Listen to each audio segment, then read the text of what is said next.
On m'appelle en catastrophe, mais urgence vitale quasiment. Et donc, je dois monter 4x4 les marches pour aller à l'expo de la Cinémathèque au 5e étage. On me dit, oui, James Cameron a décidé de faire une visite comme ça, improvisée, de l'expo. Alors, heureusement, je l'avais vu avant, parce que l'interprétariat, c'est aussi beaucoup de préparation. Et là, je me retrouve nez à nez, on ne m'avait pas dit. Souvent aussi, on n'est pas informé de qui on va traduire exactement, enfin, comment ça va se passer, le contexte. Et je me retrouve nez à nez avec Rachida Dati, et je deviens l'interprète de Rachida Dati pour James Cameron, quand même, ce qui est improbable.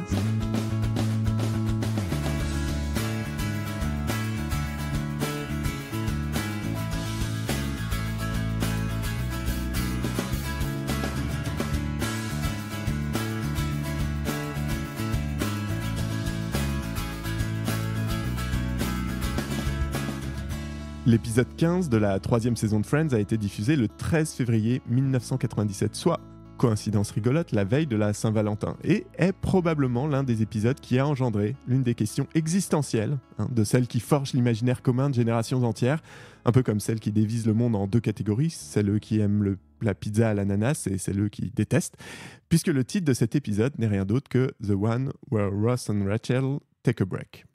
Et parce que c'est un des épisodes les plus fondamentaux du lore de la série, je suis ravi d'accueillir Anaïs dans Friendzone pour parler d'absolument pas de ça, en fait, puisque dans cet épisode, tandis que la relation de Ross et Rachel périclite en moins de temps qu'il n'en faut pour dire Xerox, et que Joey et Chandler sont obsédés par Chloé et son piercing au nombril, Phoebe sort avec un diplomate rencontré devant le siège des Nations Unies et demande à Monica de venir occuper son interprète pendant qu'elle essaie de le pécho.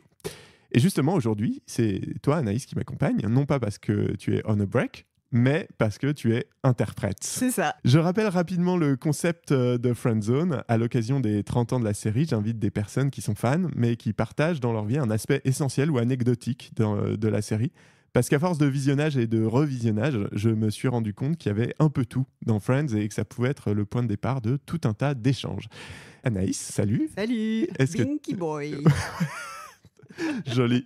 Est-ce que tu es contente d'être là ? Je suis hyper contente d'être là pour parler de mes deux sujets préférés dans la vie, Friends et mon métier. C'est parfait, c'est parfait. C'est pas n'importe quel épisode, ce qu'on se disait là tout de suite. Ouais. C'est quand même... En fait, je me suis pas foutu de toi, je pense. Parce que Non, dans les clair. épisodes importants de la série, on est quand même très très faux, très haut. Il y a du lourd dans cet épisode-là, c'est clair. Mais avant qu'on aille plus loin, à la fois sur Friends et sur ton métier, peut-être, moi, je me demande comment tu as rencontré Friends. J'ai rencontré Friends. Alors d'abord, je me souviens, alors ça va resituer toute une époque, Vas-y. parce que j'écoutais Fun Radio et j'écoutais Max et Jenny. Ouais, c'est loin. Voilà, c'est très loin, ça me rajeunit pas. Et Max commençait à hyper, enfin avant que le mot se dise, sur une nouvelle série qui commençait à passer sur le câble, sur Canal Jimmy à l'époque. C'était au début du câble en France. Et il racontait ce qui se passait dans les épisodes. Enfin, il commençait à faire un petit résumé. C'était la fin de la saison 2, non, le début de la saison 3. Et ça m'a un peu intriguée. Jenny, étant américaine, connaissait, je pense, la série. Et mes parents, à ce moment-là, ont eu CanalSat. Ouais. Et donc, j'ai découvert sur Jimmy, là, avec cette présentation qui m'avait été faite, cette sitcom qui commençait vraiment à être culte. J'ai commencé à découvrir la série. Et après, je suis devenue accro, mais d'une façon assez intense, rapidement. Et je téléchargeais des scripts anglais, parce qu'il y avait un mec qui transcrivait, un Américain, qui transcrivait les scripts. Et donc, moi, qui étais en train d'apprendre l'anglais, parce que c'était juste après mon bac et j'ai rentré à la fac d'anglais, j'ai appris vraiment toutes les expressions courantes américaines, les références culturelles, je faisais des recherches. Et en fait, je pourrais vraiment dire que c'est avec Friends que j'ai appris l'anglais qui se parlait vraiment de l'époque avec les expressions qu'on n'apprend pas au lycée ou à la fac. Ouais, mais c'est marrant parce qu'en plus, en contactant des gens pour ce podcast et tout, j'ai beaucoup de réponses sur la question de... Alors, à un autre niveau sans doute, mais j'ai un peu appris l'anglais quand même avec Friends. Et moi, je pense que c'est en partie mon cas. J'étais pas très bon en anglais. C'était ma LV2. Ouais. Et j'avais un truc de rejet un peu de l'anglais, tu vois. J'avais fait LV1 allemand, j'étais en mode genre non, l'anglais c'est nul, les Américains bouh, l'impérialisme c'est mal. Oui, moi aussi j'étais pas trop dans une phase américanophile, parce que j'étais dans ma phase plutôt Irlande, parce que pas longtemps après j'allais vivre en Irlande, et c'est pareil, ça m'a peut-être un peu réconcilié, raccroché à ça, en m'enlevant le truc un peu anti-américanisme primaire que je commençais à développer avec mon esprit critique, quoi. Ouais, voilà, et du coup je pense qu'effectivement Ma compréhension de l'anglais, parce que vraiment mon accent c'est une catastrophe comme tout bon français qui se respecte, mais ma compréhension de l'anglais, je dois énormément à Friends. Ouais, mais D'ailleurs, c'est génial pour ça. quand tu as commencé du coup à regarder sur Canal Jimmy, c'était français ou VO? Et non, il y avait de la VO. Il y avait de la C'est VO, ça tu qui vois, était déjà génial. en plus. Ah. Ce qui fait que après j'ai pu faire comme tous ces gens insupportables qui, quand c'est arrivé sur France 2 et donc enfin accessible à un large public, tordaient le nez en disant oh là là, la VF affreux, trop nul, voilà. Donc je Moi faisais j'ai partie de ces commencé gros VF. snobs. Ouais. Et c'est une prof d'anglais nous a prêté on a parlé de Friends et on lui dit oui c'est sympa. Non, c'est génial, Mais ouais. mais il faut regarder en VO. Et elle nous a passé la cassette d'une demi-saison, enfin un bout de saison de la saison 5 Ouais. qu'on a poncé. Et à partir de là, on C'est est tombé très dedans. dur la après ça. VF parce que mon autre métier c'est de faire des sous-titres aussi. Ouais, Donc, ouais, je entre, voulais qu'on en évidemment, parle aussi sous-titres et un peu. doublage, c'est tellement difficile de traduire une sitcom. Il y a toujours ce dilemme de savoir est-ce qu'on transpose les refs ou est-ce qu'on les traduit pas ou est-ce qu'on tente un truc au risque de faire trop franco-français ou alors on laisse les noms des gens ou des lieux qui sont référencés et à ce moment-là on perd quelque chose ou bien on oblige le spectateur à aller faire des recherches. D'ailleurs, il y a beaucoup de rires enregistrés qui sont dans la version en VO et il y en a beaucoup moins Oui, qui en VF supprime. qui ont été effacés parce qu'il n'y a plus de blagues. Alors justement, donc dans cet épisode, on a donc Phoebe qui rencontre Sergei, qui est joué par Jim Pirri. Voilà, que je connais pas spécialement, mais en fait, je me suis aperçu que c'était un voice actor qui double énormément de jeux vidéo. Actuellement, il a eu très peu il a fait plein de petits rôles, de passages dans des séries ou des choses comme ça. Mais là, depuis quelques années, vraiment, je le retrouvais il est dans GTA 5, Diablo 4, Red Dead Redemption 2, enfin des gros titres. Alors pas tout le temps sur des rôles hyper importants, mais vraiment, c'était un peu marrant. Mais donc Jim Pirri, qui est pas du tout étranger, qui est un Américain très américain. Ne parle pas anglais dans la série, Sergei, et Phoebe, pour le dater, a besoin d'un interprète. Est-ce que tu connais le nom de l'interprète? Petit quiz Oui, en bien avant. sûr. Il s'appelle, bien sûr, Misha. Misha, bien joué, qui est joué par Stephen Kearney, pour le coup acteur australien. C'est ces acteurs-actrices qu'on voit dans pas mal de séries pour des rôles ponctuels, comme ça. Et donc, qui joue son interprète et qui... fait un peu ce qu'il peut pour créer un espèce de lien et d'une atmosphère. On va peut-être juste s'écouter avant d'aller un peu plus loin sur le métier d'interprète. Une première situation où Phoebe et Sergei sont ensemble par l'intermédiaire de Micha, justement. Sognie gretite foszeta blizariu, ciobabidu, kamalepe mi peciorni. He says that working with you makes this strange city feel like home. Me too. Although the city is my home, so that's done. What I said. Don't tell him I said that. Just you make something up. Prokatynki, te prokatynski, de morokosh. Jezu. Miciewo. Nice, thank you.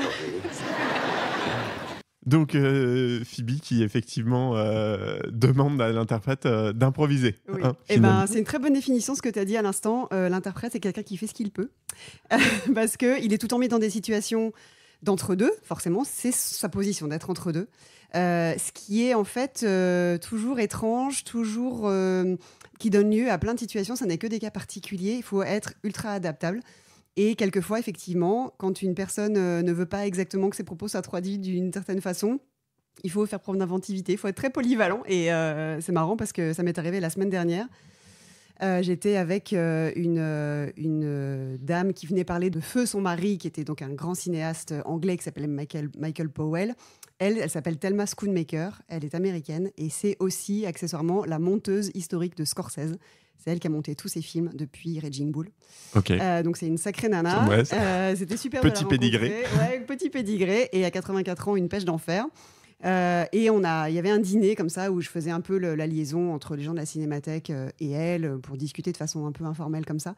Et elle me glisse, elle se tourne vers moi et elle me dit mon steak était vraiment très dur à manger, il était très, très nerveux. Donc c'est pour ça que j'ai quasiment rien mangé. Mais je veux pas vexer le serveur. Donc, vous lui direz pas que c'est pour ça que j'ai pas mangé. Vous avez qu'à lui dire que j'avais pas très faim. C'est mignon. Voilà, trop mignon. Oh là là. Bah oui, du coup, donc t'es interprète et comme je le disais, donc interprète dans quel cadre toi, si tu peux nous raconter un peu comment. Alors je suis interprète uniquement dans le domaine du cinéma parce que j'y suis venue par mon premier métier, le sous-titrage. Et j'ai commencé un jour où, pour une avant-première d'un film que j'avais sous-titré, il manquait quelqu'un, il fallait quelqu'un en dépannage. Le distributeur, mon client, m'a demandé si moi ça m'intéressait de le faire, si je faisais ça, je l'avais jamais fait, mais ça m'avait toujours intéressé. Parce que j'aime l'oral et l'oralité et la voix. J'avais fait un petit peu de voix off, de documentaires quand j'étais gamine avec mon père, sur des documentaires scientifiques. Et donc, j'aimais bien le travail de la voix. Et donc, j'ai dépanné sur cette mission-là. Et c'est pour ça qu'après, j'ai fait uniquement des missions en cinéma, avant-première de film, festival de cinéma. Et donc, depuis maintenant 3 ans, un peu plus, je travaille pour la Cinémathèque française, à Bercy, à Paris. Et donc, je m'occupe de à peu près toutes les rencontres internationales qui sont organisées. Donc, c'est beaucoup du travail sur scène. C'est moins ce qu'on voit dans l'épisode qui est interprète de liaison plutôt. Ouais, qui est genre pour le quotidien, enfin Voilà. quelque part d'accompagnateur Voilà. ou d'accompagnatrice dans la vie, quoi. Ça, on le fait pour moi, je le fais pour des journées presse ou bien voilà quand il y a un dîner. Et donc, c'est beaucoup sur scène. Donc, c'est un peu différent, mais il y a toujours ce truc de positionnement. L'interprète, c'est quelqu'un qui doit prendre sa place et rester à sa place à la fois. Il ne faut pas prendre trop de place parce qu'on est là pour s'effacer, pour évidemment ne pas éclipser la personne pour qui l'on parle. D'ailleurs, on dit « je », mais on est quelqu'un d'autre. Donc, il y a ce côté un peu planqué. Moi, je me croyais planquée, mais je n'avais pas compris les premières fois qu'en fait, j'étais sur scène et que les gens me voyaient. Que tu étais là, finalement. Donc, ça induit tout un tas de trucs de posture, apprendre à se tenir, mais se tenir aussi, justement, pas savoir bien se tenir pour être bien et que les gens nous voient. C'est plutôt, justement, avoir une sorte de contenance, être contenu physiquement. Il y a parfois des interprètes, quand on les voit sur scène, quand ils brassent beaucoup d'air, je trouve que ça occupe tellement d'espace visuel et d'attention que ça en devient gênant et ça nuit, ça dessert la personne pour qui on traduit, ce que je trouve dommage toujours. Donc moi j'essaie toujours de m'habiller un peu en sombre et surtout d'imprimer une rythmique ou une restitution qui va pas être trop monotone. Parce que surtout si les gens parlent anglais, pas que ce soit trop rébarbatif, mais donc que ce soit quand même vivant, sans en faire des caisses. Mais même avec une prise de notes, j'essaie d'être compacte. En gros, j'essaie tout le temps d'être compacte. Une prise de notes sur un petit carnet rigide, où il n'y a pas trop de débordement ou de mouvement superflu. Je trouve que pour le champ visuel et pour les spectateurs, il ne faut pas que ça prenne trop de place. Et il faut pas que ça... En gros, il faut être un facilitateur et pas une entrave ou quelque chose qui vient... avec trop de froufrou autour, quoi. J'aime bien ce que tu dis sur le positionnement, puisque c'est un peu tout le jeu qu'il y a dans l'épisode sur la place de l'interprète qui essaye de faire son boulot et en même temps d'être discret, mais c'est quasi c'est vraiment de l'impossibilité de faire ce boulot-là parce que tu es forcément une entrave. C'est-à-dire que les gens doivent s'interrompre. C'est pas comme un sous-titrage où c'est simultané, tu colles sur l'image, mais avec ce qu'on appelle la suspension d'incrédulité, le spectateur accepte l'artifice de voir du texte apparaître à l'écran, mais ça ne nuit pas, c'est censé ne pas nuire à son expérience de visionnage. Là, forcément, tu entrecoupes. Donc, tu arrives au milieu d'une phrase où tu dois restituer. Donc, il faut essayer de rendre ça le plus fluide possible, mais il y a forcément, et puis selon les personnes, il y a des gens que ça va gêner ou des gens au contraire que ça va pas gêner, mais ça peut toujours être une gêne. Et puis selon le contexte, moi j'ai jamais été interprète d'un date, donc forcément. Comment ça? C'est prochain live goal. Prochain boulot, ouais, carrément. Bon, en attendant, donc j'ai quand même été dame de compagnie de Rachida Dati dans un dîner. Ah, dans le genre soyons polyvalents. Mal.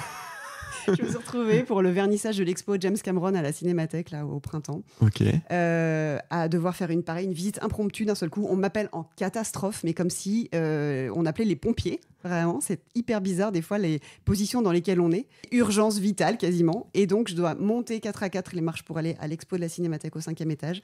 On me dit, oui, James Cameron a décidé de faire une visite comme ça, improvisée, de l'expo. Alors, heureusement, je l'avais vu avant, parce que l'interprétariat, c'est aussi beaucoup de préparation. Parce que sans contexte, on n'est rien. On est vraiment très peu de choses. Donc, heureusement, j'avais pu visiter avant l'expo. Et là, je me retrouve nez à nez, on ne m'avait pas dit. Souvent aussi, on n'est pas informé de qui on va traduire exactement, enfin, comment ça va se passer, le contexte. Et je me retrouve nez à nez avec Rachida Dati et je deviens l'interprète de Rachida Dati pour James Cameron quand même, ce qui est improbable. Ce qui n'a effectivement... Ça fait un peu Camoulox. C'est vrai que la blague Alors est... attends, non, mais figure-toi que le Camoulox, il vient plus tard quand ensuite on est tous affrétés jusqu'au Lutetia pour un dîner officiel dans un bus avec Thomas Pesquet et je me retrouve à côté de Thomas Pesquet dans le bus. Donc là, gros Camoulox.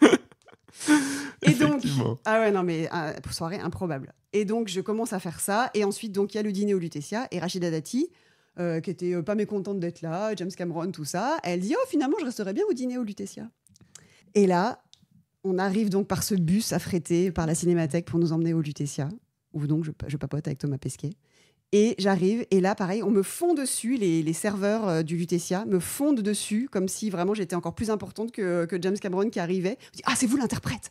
Bon, alors Madame la ministre, comme elle a décidé de rester au dîner, on a refait tout le plan de table pour que vous soyez à côté d'elle. Comme ça, si jamais elle décide d'interagir avec Monsieur Cameron, comme ça, vous serez là. Parce que bon, voilà, scoop, Rachida Dati est une quiche en anglais. Et donc, alors, une ministre française quiche en anglais. De la culture. De la culture, pareil. Dommage. On est vraiment... Est-ce surprenant. Donc, du coup, je me retrouve avec elle. Et la table était tellement large au bout du compte qu'elle n'a pas pu parler avec James Cameron, qui était beaucoup plus content, lui, de parler avec ses copains Thomas Pesquet et Arnaud Butch, en l'occurrence, ancienne star du tennis, maintenant ambassadeur Rolex, en bref. Et donc, du coup, j'ai dû tenir la jambe, tailler une bavette et faire la causette à Rachida Dati toute la soirée. En français.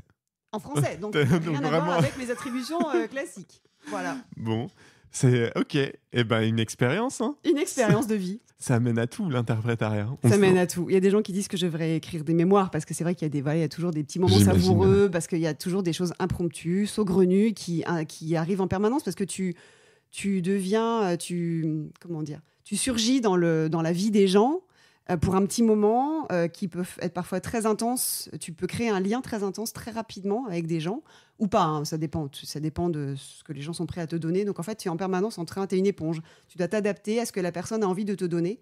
Et ensuite, il faut savoir surtout se retirer aussi quand c'est le moment et pas surinvestir affectivement cette relation. Mais c'est vrai que ça donne lieu aussi à des rencontres incroyables. T'en as, toi, t'as des gens qui te redemandent, par exemple, tu es interprète une fois et en fait après les gens te demandent toi du coup. Oui, alors oui, c'est vrai que c'est une chance quand tu noues comme ça un lien, quand tu tisses un lien avec un cinéaste ou c'est plutôt avec des cinéastes en général.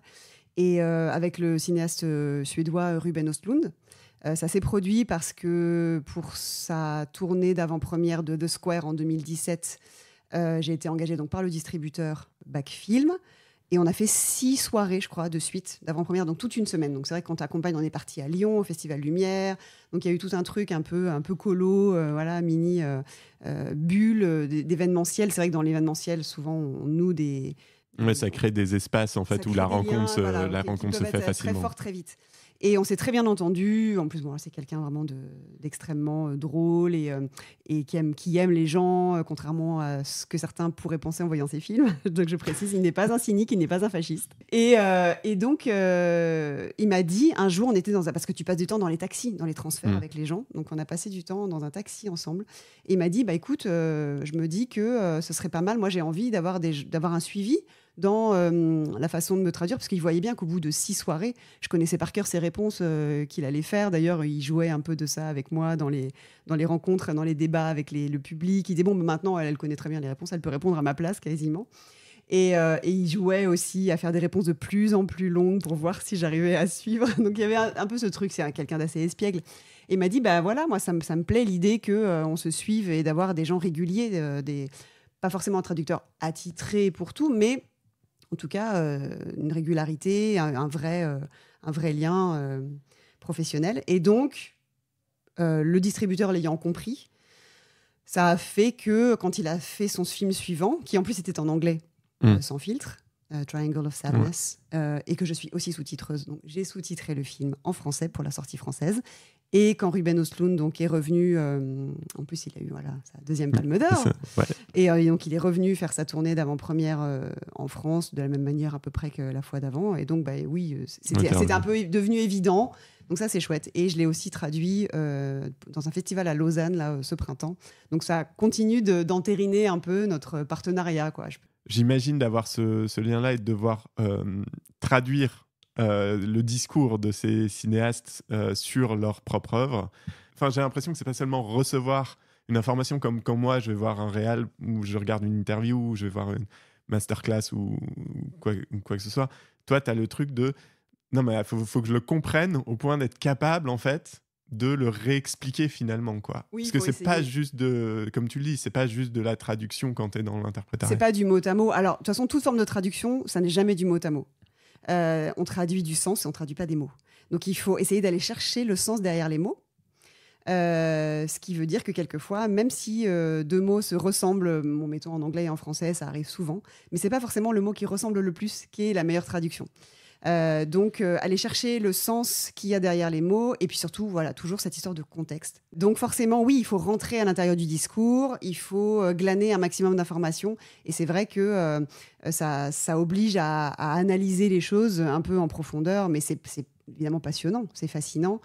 Du coup, tu te mets aussi à apprécier une œuvre différemment après coup, quand tu lis des choses dessus. C'est comme quand tu vas, oui, un peu dans les coulisses, ou que tu lis un dossier de presse qui soit un peu un minimum fouillé et où tu as les intentions de la personne. Et c'est vrai que moi, après coup, ça m'a fait un peu relire certaines œuvres, ouais, c'est certain.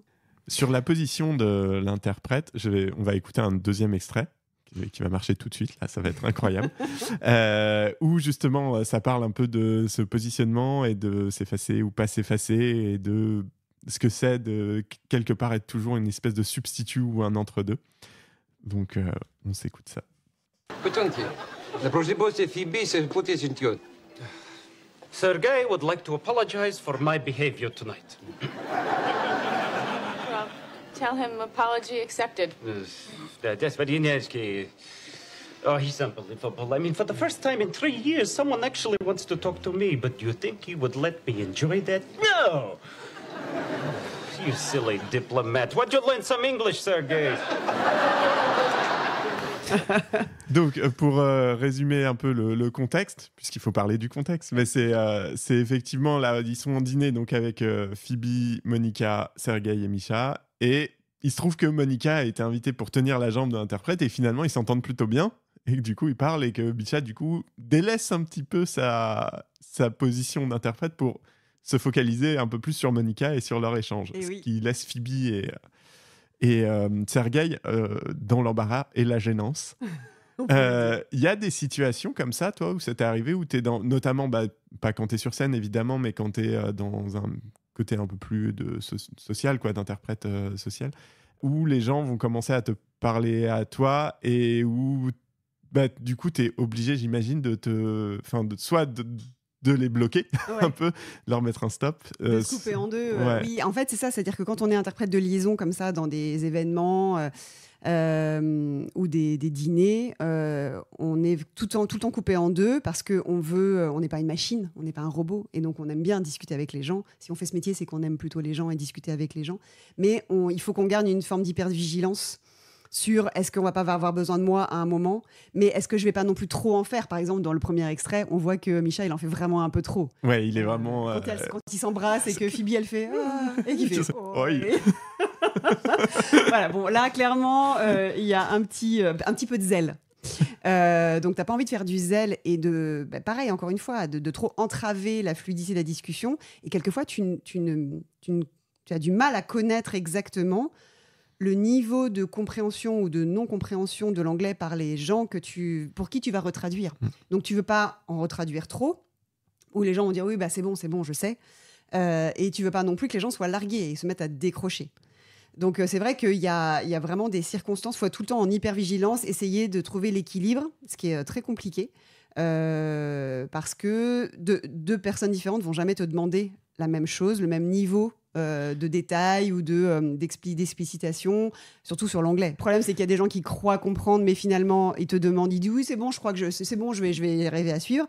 Et en fait, d'un seul coup, ils sont là, ils te tirent la manche. En fait, vas-y, dis-moi. Et comme toi, t'étais pas en mode interprète, t'avais pas forcément commencé dans ta tête t'étais juste en écoute pure. Et d'un seul coup, on te remobilise en interprète. Et là, du coup, il faut raccrocher les wagons et repasser parce que la traduction, c'est vraiment une gymnastique du cerveau, mais tu peux pas forcément le faire si tu ne sais pas à l'avance que tu dois le faire. C'est-à-dire que là, si on est tous les deux, on est en train de se parler en mode très informel comme ça, Si d'un seul coup tu me dis, attends, traduis la phrase que je viens de te dire à l'instant, mais non, parce que moi, déjà je prends souvent des notes, mais même dans un dîner où je prends pas de notes, je suis je sais pas comment dire, il y a comme un interrupteur dans ton cerveau. Il faut que je sois dans l'état d'esprit du passage d'une langue à l'autre et pas en simple conversation. Ouais, ça, j'imagine le fait de prendre les blocs justement de sens et dire ah oui, ok, ça c'est ce sens-là, donc je vais le passer. Et d'avoir la bascule, en fait, d'avoir déjà dans ta tête la bascule qui est enclenchée d'une certaine manière. Donc ça, c'est très compliqué à... Donc c'est pour ça que c'est souvent très fatigant d'être interprète de liaison, même si ça paraît plus détendu et tout ça. J'imagine en termes d'attention et c'est hyper crevant, il faut être attentif à tout, il faut savoir pour qui tu retraduis. Là, l'autre soir, il y avait une personne en plus dans le dîner. La personne arrive, je ne sais pas quel est son niveau de compréhension de l'anglais ou pas. Donc c'est pareil, il faut que je m'adapte en permanence, il faut que je me dise, bon alors, est-ce qu'il faut peut-être que je retraduise pour cette personne-là et en même temps un peu plus pour l'autre. Enfin voilà. Et donc quelquefois on a le cerveau qui implose un peu. Et ce dîner par exemple, on est sortis tous. C'était très dense parce que Thelma Schoonmaker en l'occurrence, elle avait plein d'histoires incroyables à raconter. Évidemment, elle est passionnante. Mais vraiment, moi en général, quand je sors de missions comme ça ou quand je sors de 1h15 sur scène à traduire. J'ai vraiment les oreilles qui fument et je vais me coucher et je m'écroule, quoi. Après, il y a aussi le cas de figure où, alors ça m'est arrivé sur scène, j'ai eu pire souvenir de ma vie. C'était avec Abel Ferrara et c'est un type absolument odieux et dérangé et qui m'empêchait de traduire sur scène. Il est arrivé, il parlait 5 minutes, 8 minutes, 10 minutes et impossible de le couper pour traduire. Donc tout le monde est très gêné. En fait, le problème, c'est que quand on est interprète, il y a beaucoup de situations qui créent qui sont très malaisantes. Quand une personne dans le public, au lieu de poser une question, raconte sa vie et tout le monde commence à... c'est les pires moments, vraiment. Voilà, mais c'est un peu les limites des projections avec débat. Ouais, moi, je les évite, en fait. C'est terrible. Hein, ça m'angoisse. Quand t'es de nature empathique, voilà, ça peut créer une gênance terrible. T'as envie de t'enterrer sous terre, d'aller sous ton siège, vraiment, de partir. Ou bien quand il y a un invité qui parle. Et donc, ça crée une sorte de stress chez le public parce qu'ils sont en empathie avec l'interprète. Et donc c'est trop, parce que là du coup l'interprète prend trop de place et à partir de ce moment-là, moi je considère que ma mission est mal accomplie si les gens sont trop obligés, que ce soit l'invité ou le public, sont trop obligés de penser à l'interprète. Donc si tu n'arrives pas à imprimer cette rythmique avec la personne, 99% du temps tu arrives à le faire, mais quand tu as un invité un peu comme ça, erratique, comme Abel Ferrara, tout le monde commence à être un peu en panique, pareil encore une fois, en mode tous les voyants au rouge, machin. Et donc à essayer de l'arrêter, ses collègues sur scène, parce qu'il n'était pas tout seul, son équipe essaie de l'arrêter, et là il part dans un show en fait, dans un sketch, non mais c'est bon, pas, en fait, mais non, pas la peine, les gens comprennent, pas besoin de traduire, etc.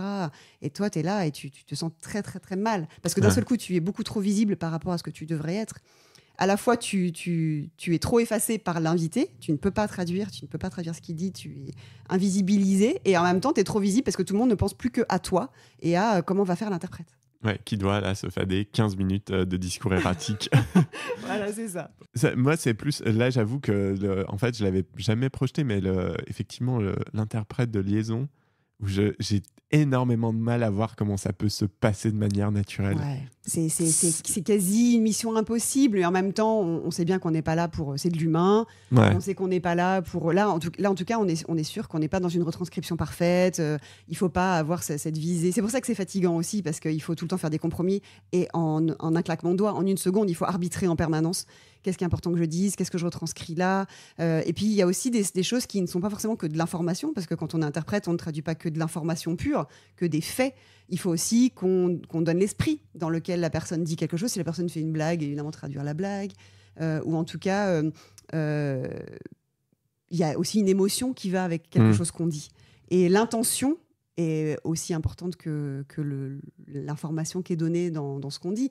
C'est pour ça que moi, j'essaie toujours de faire une traduction vivante. Mais encore une fois, c'est toujours on est sur un fil, on est un peu des funambules, quoi. Dans une des scènes avec l'interprète, quand Phoebe commence à être un peu vénère et qu'elle veut essayer de dire à l'interprète « Ouh, je suis là !» et elle dit « Est-ce que vous pouvez dire à Sergei que j'ai été fascinée par ce qu'a dit Boutros Boutros-Ghali dans New York Times ?» Oui. Et Phoebe, elle dit « Vous n'avez pas dit Boutros Boutros-Ghali ?» Et donc après, il fait « Boutros Boutros-Ghali ». What did I say? Well, you just asked if I wanted to go to bed with you tonight. Oh my God. No wonder I get such great service at Cafe Maurice. Knock, knock, knock, knock, knock, knock, knock. Hi. Could you please tell Sergey that I was fascinated by what Boutros Ghali said in the New York Times? You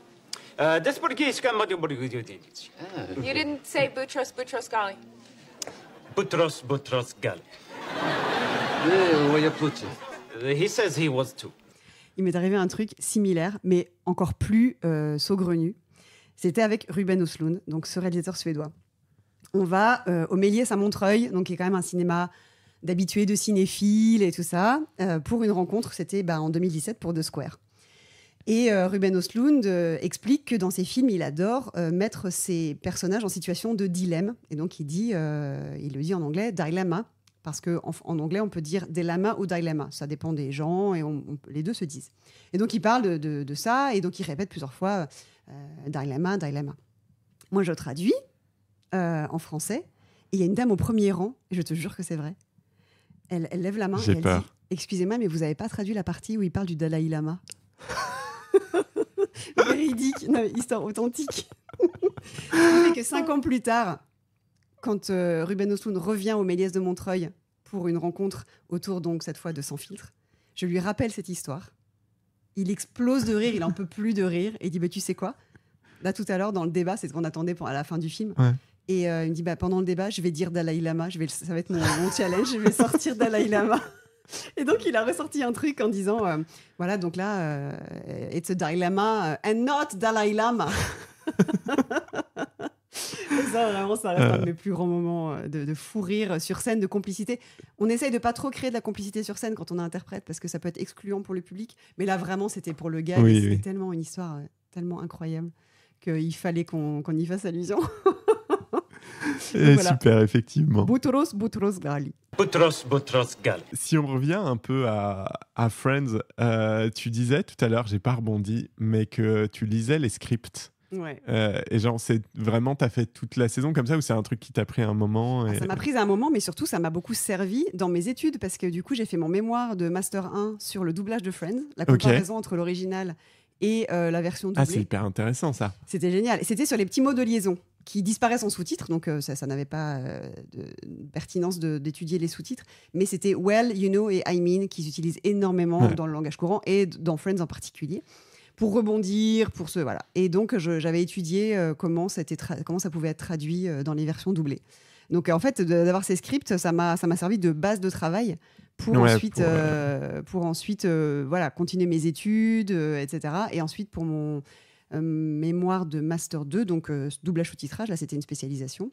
J'ai traduit un épisode de Friends à partir d'un script. Du coup, les mots well, I mean, etc., tu te souviens un peu ce que ça donne aussi ? C'était très Parce qu'en variable. plus, quand je l'imagine, là, je me dis, ouais, il y a plein de moments en fait où, en plus, tu as le mot isolé, et puis après, ils prennent la continuité, quoi. Voilà. Alors évidemment, en doublage, en plus, on a la contrainte des mouvements de lèvres. Donc sur well, eh bien, ça marche pas si mal, parce que le was est vraiment un mouvement de bouche qui fait presque une labiale.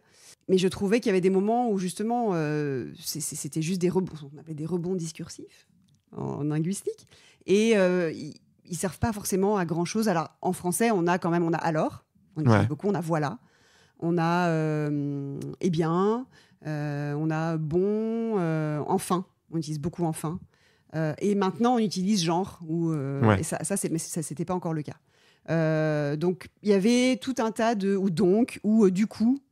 Et selon les moments, il y avait des utilisations que je trouvais plus ou moins justifiées, mais c'est vrai que quand c'est très isolé du reste, que c'est en gros plan, tu as des fortes contraintes et quelquefois tu es obligé de faire un truc qui n'est pas ultra naturel, mais ça je leur en veux pas forcément aux autres. Oui, bah ça c'est c'est ce que j'allais dire, c'est les contraintes du doublage aussi, et c'est ce qui à la fois, enfin moi je suis un peu admiratif à la fois des auteurs de doublage et même les acteurs actrices aussi de doublage qui doivent faire une performance dans un contexte qui n'est pas du tout qui est différent de celui de jouer devant la caméra. Et même si j'avoue que j'ai un problème avec les VF parce que je suis un gros snob,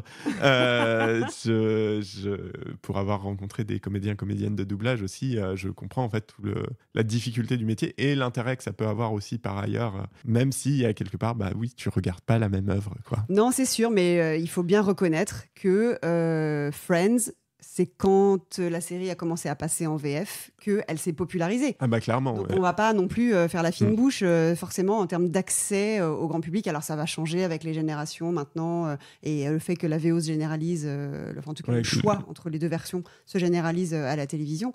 Mais à l'époque dont on parle, c'était pas encore le cas. Et heureusement qu'il y a eu à un moment que France 2 a décidé d'en faire une VF parce que ça a permis aux gens de le découvrir. Et ensuite, pour les plus curieux culturellement, d'aller rechercher les VO et puis de creuser un peu plus. Mais une VF qui en plus, moi j'ai trouvé, alors je sais pas si toi t'en as regardé beaucoup en dehors de ce que t'as fait pour tes mémoires. Oui, si, j'en ai regardé quand même pas mal en VF quand ça passait, moi, je pouvais pas m'empêcher de regarder quand même. Il y a vraiment un truc de la VF où j'ai l'impression qu'ils l'ont quand même un peu, ça me fait le même effet que pour les mangas pour le coup où c'était volontaire, mais où ils l'ont un peu édulcoré quoi. La question de la sexualité dans Friends est beaucoup plus présente, j'ai l'impression, beaucoup plus frontale en tout cas.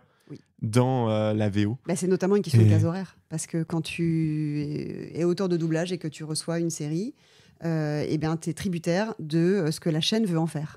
Et notamment de l'horaire et du public visé.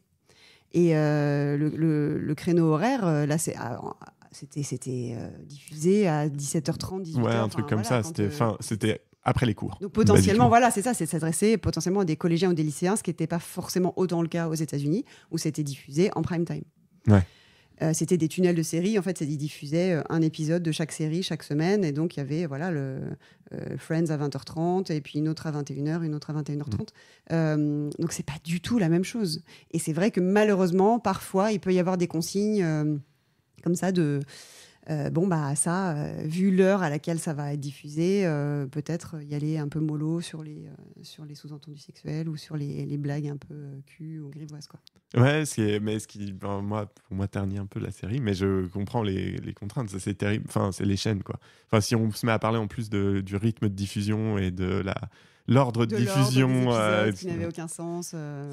Oui, il y a vraiment quelquefois au niveau éditorial, il y a vraiment des séries qui sont massacrées, quoi. On peut parler quand même un peu de cet épisode. Oui. Quand même, il se passe quand même tellement de choses. Exceptionnel, vraiment, cette façon. Et encore une fois, c'est tellement bien vu. Je trouve que Friends, c'est une série incroyable pour ça, parce qu'elle décortique tellement bien les dynamiques entre les personnages, que ce soit en amitié beaucoup, mais là, c'est en amour, il se trouve. Et dans le positionnement de Ross, la façon dont il vit très mal. Il y a eu beaucoup de commentaires sur Ross dans ces épisodes. Ouais. Et aujourd'hui, on dit toxique. Et effectivement, il a un comportement qui est quand même très embêtant. Le fait parce qu'évidemment, si c'était lui qui avait un gros poste, Rachel, évidemment, n'arriverait jamais à son boulot en considérant qu'elle peut lui apporter un pique-nique et qu'elle peut faire ce qu'elle veut et qu'elle peut empiéter sur son milieu de travail. Et donc ça, c'est pareil. C'est effectivement, on accepte de rendre Ross un peu antipathique. C'est un peu lui quand même le méchant dans l'histoire.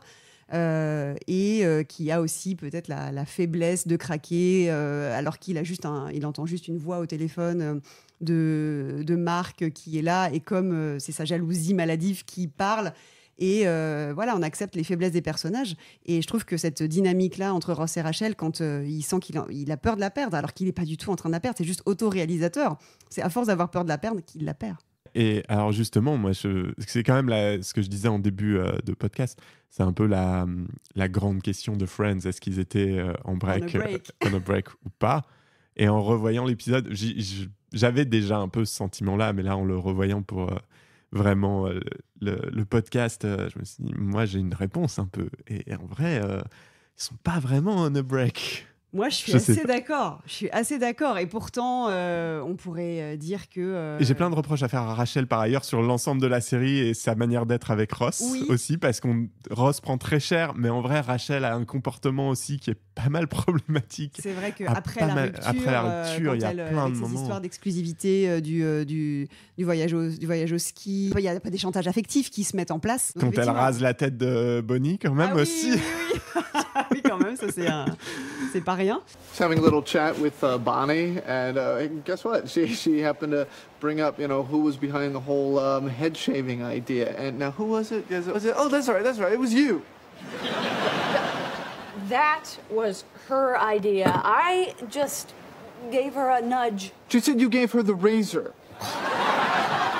Mais effectivement, moi, j'ai quand même tendance à penser non, ils n'étaient pas on a break parce qu'ils étaient en train de se parler au téléphone pour dire tous les deux qu'ils regrettaient cette discussion et que non, en fait, ils n'ont pas du tout envie de faire une pause. Ils le disent tous les deux qu'ils ne veulent pas faire une pause. Et donc, c'est uniquement en fait une sorte de réflexe pavlovien de Ross qui, parce qu'il entend une voix dans le téléphone, fait des conclusions hâtives, tire des conclusions hâtives et ensuite va être faible derrière, quoi. Et que même antérieurement à ça, dans la phase où ils se disputent dans l'appartement de Monica et Rachel, c'est quand elle dit peut-être qu'on a besoin d'un break, break from us, que là, il n'entame même pas la discussion et il décide de partir. Et qu'il tourne les talons. Donc c'est lui qui matérialise plus ou moins le fait qu'il puisse y avoir qu'il y ait une pause, alors qu'elle elle envisage seulement la possibilité. Elle dit c'est peut-être juste une voix, est-ce qu'il n'y a pas de discussion, il n'y a pas de consensus dessus, et donc je croyais qu'on était on a break, c'est genre dude. Ouais, c'est un peu malhonnête, c'est genre je réécris le truc après coup. Est-ce qu'on n'est pas en train de résoudre cette question? Mais moi, elle est résolue, je pense. Je pense que les gens qui continuent de débattre là-dessus, en fait, vous avez envie de sauver Ross et tout. Après, qu'on lui en veuille pendant 3 ans ou qu'on lui fasse payer, ça, je sais pas. Mais en tout cas, voilà. C'est un peu... Tranché, je crois que c'est tranché, effectivement. Il n'y a plus débat. Mais ouais. Il aurait fallu Friendzone pour qu'on arrive au bout de 30 ans. Non, 27 ans. 27 ans. Pardon, ouais. Ne vieillit pas plus que... Non, c'est terrible. Ce sera dans 10 ans pour Friendzone 2. Est-ce que tu es prête pour une petite session quiz? Ouais, allez. Ouais, si, alors attention. Hein. Ouais. Alors, on va faire le quiz donc grâce au Friends officiel Trivia Quizbook avec mon super accent encore.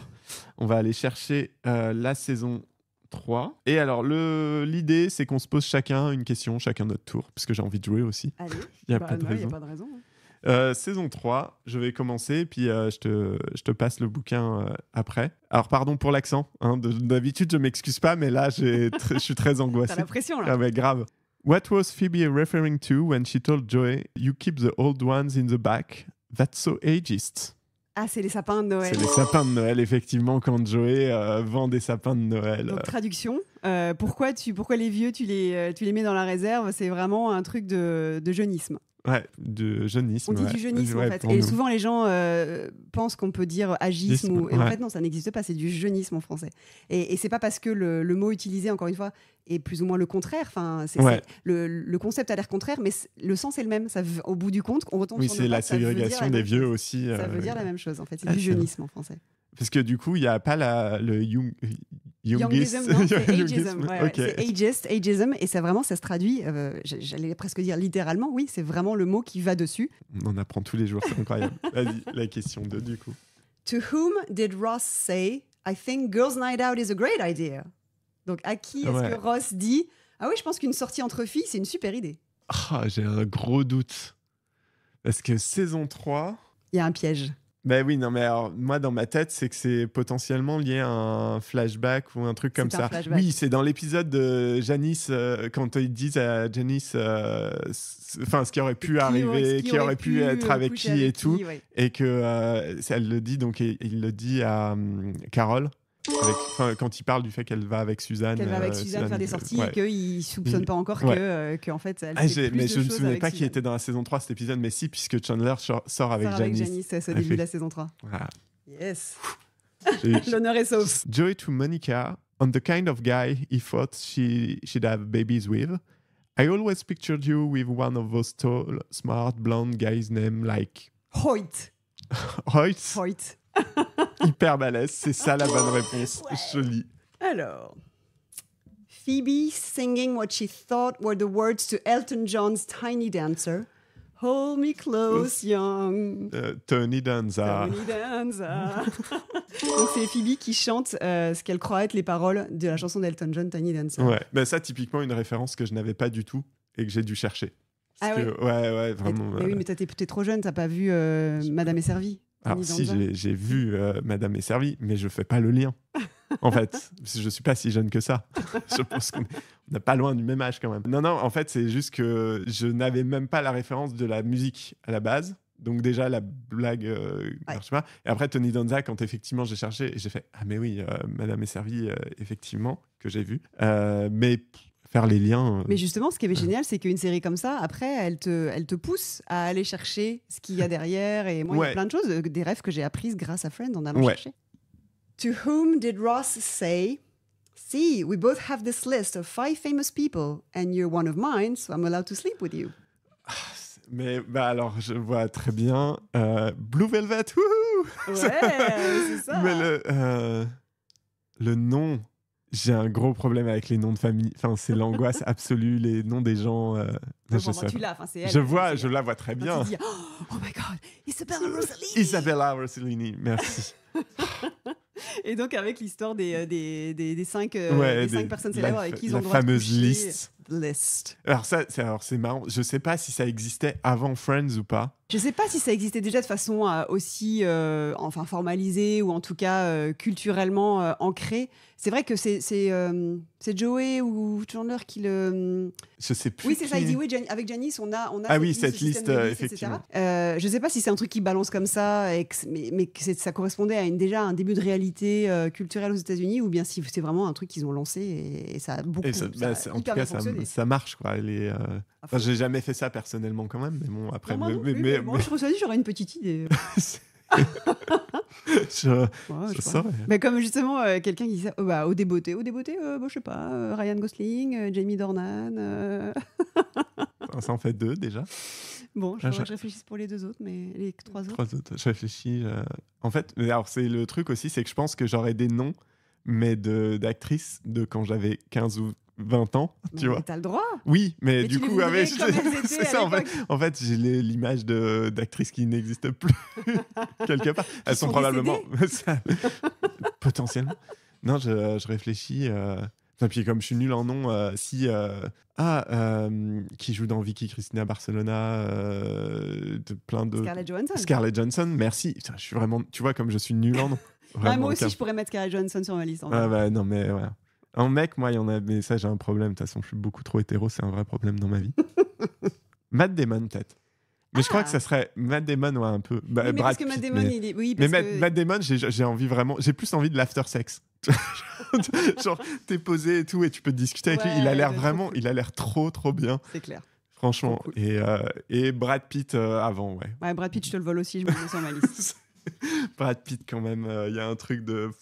T'as beau être hétéro à 99,9%. Vraiment, c'est le beau mec. C'est incroyable. D'ailleurs, on s'est fait avec 2 copines à moi avant-hier soir une soirée Friends. On a visionné des épisodes on a regardé tous les épisodes de Thanksgiving. Ok. Des différentes saisons.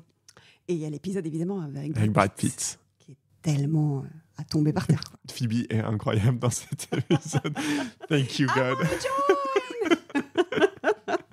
Eh ben écoute, merci beaucoup. Merci à Anaïs, toi. On va peut-être s'écouter un dernier extrait juste pour le plaisir. Allez. Parce qu'on est un peu mélomane et que cet épisode, il y a aussi un peu de musique. Ah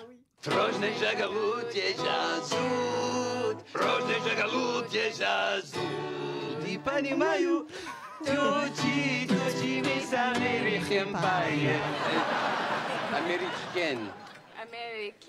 American. Yeah, it's a very hard language. Let's do it again.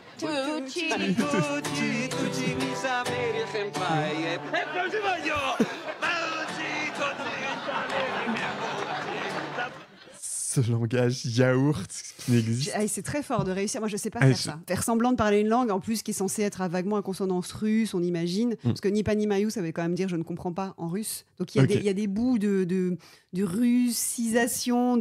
Mais ça, c'est vraiment hyper rigolo.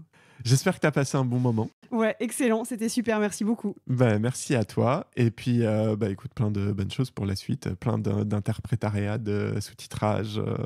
Écoute, on continue comme ça, tant qu'il y en a. Ouais. J'aurais adoré, évidemment, travailler sur la série Friends en sous-titrage, comme tu t'en doutes. Oui. J'étais trop petite. Je suis née 10 ans trop tard. Écoute, une peut-être qu'il y a à refaire. Je sais pas. Est-ce qu'ils ont été retravaillés depuis? Est-ce que ça se retravaille, j'imagine? Parfois, ça se refait un sous-titrage parce que ça vieillit. Quelquefois, il y a des choses, justement, on retraduirait pas de la même manière certaines choses parce que, par exemple, Thanksgiving, où il y a des choses, des références culturelles qui sont maintenant beaucoup plus entrées dans la culture française et elles ne l'étaient pas à d'autres époques. Et donc, sans doute qu'on laisserait plus de refs. On chercherait moins à transposer. En tout cas, ça serait passionnant. Moi, j'adorerais faire ça. Peut-être que je le ferais juste pour mon C'est ça, j'allais dire à la retraite pour m'occuper mes vieux jours. Qui sait? On verra ça, on suivra. Merci beaucoup. Merci à toi.